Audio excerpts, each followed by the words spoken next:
តអរុនសួស្តីអ្នកនរគ្នាព្រឹកដ៏សោះស្រាយជាមួយ Apprendre Avec Moi អូខេឥឡូវនេះយើងចូលដល់មេរៀនទី5ជាមេរៀន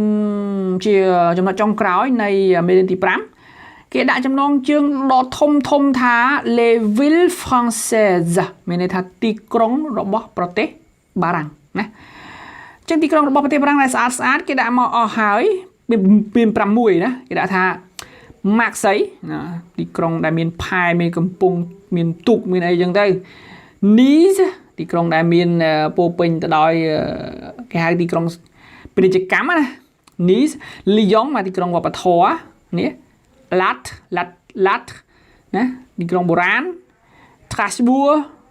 ទីក្រុងទំនើបដែរហ្នឹង Rouen មាន Rouen ស្អាតហើយចឹងនេះគឺជាទីក្រុងមិនមែនមានតែប៉ុណ្ណឹងទេទីក្រុងច្រើនណាដែលស្អាតមិនដែលអាចជា6ហ្នឹងគឺជាជំរឿសដ៏ស្អាតបំផុតណារបស់ប្រទេសបារាំងចឹងទៅអានេះតាមដែលខ្ញុំមើលរូបណា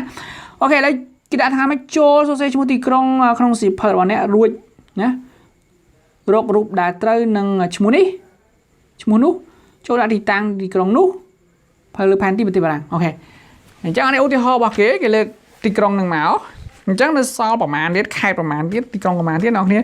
យករូបមកសរសេរហើយប្រាប់ថាវានៅក្នុងខេត្តអីនៅក្នុងជ្រុងណានៃផែនទីរៀនហើយណាអត់ទីថាអត់បានតន់បានរៀនអូខេឥឡូវយើងលេខមើលមេរៀនទី6របស់យើងវិញទំព័រទី35 Voici ma famille មានថានេះណាគ្រួសាររបស់ខ្ញុំមានយើងបង្ហាញទៅនរណាម្នាក់ណាសន្ទនាទៀតហើយណាមេរៀនទី6សន្ទនាទៀតហើយចំណងជើងគេ Voici ma famille អូខេឥឡូវយើងក៏លេខមកមើលកិច្ចសន្ទនារបស់យើងហើយយើងឃើញការសន្ទនារវាងក្មេងស្រីក្មេងប្រុសម្នាក់ណាពីរនាក់អូខេគេថា ici c'est chez moi ហើយនេះជាផ្ទះរបស់ខ្ញុំvoilà c'est mamanអើយនេះជាម៉ាក់របស់ខ្ញុំ Tévi voici ma mère Tévi នេះជាម្ដាយរបស់ខ្ញុំmaman je te présente Tévi ម៉ាខ្ញុំណែនាំមិត្តភក្តិខ្ញុំស្គាល់គាត់ឈ្មោះ Tévi très bien merci អរគុណណាកូនអត់អីទេ bonjour Tévi ça va Tévi ម៉ែសុខសប្បាយកូនណា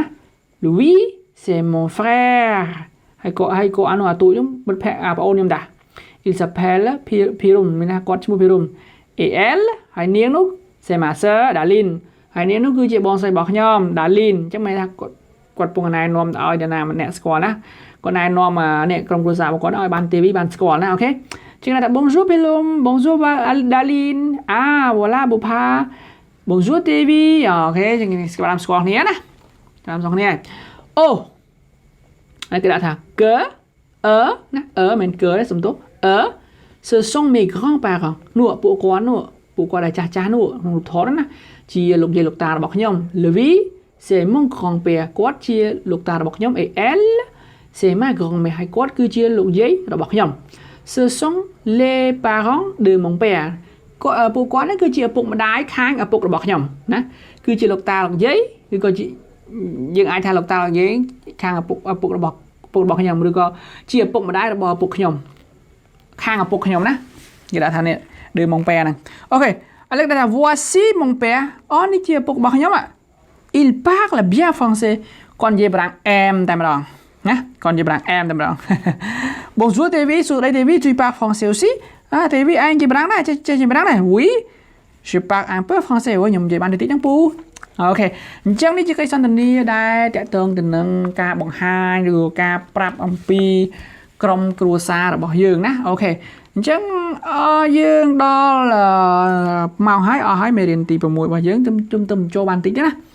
អញ្ចឹងមេរៀនទីចុងមេរៀនទី5គឺចូលមេរៀនទី6ណាភ្ជាប់គ្នាអញ្ចឹងទំព័រទី35ហើយយើងបានដល់ទីបញ្ចប់ហើយសង្ឃឹមថាយើងនឹងជួបគ្នាទៀតនៅថ្ងៃស្អែក Merci pour d'être avec nous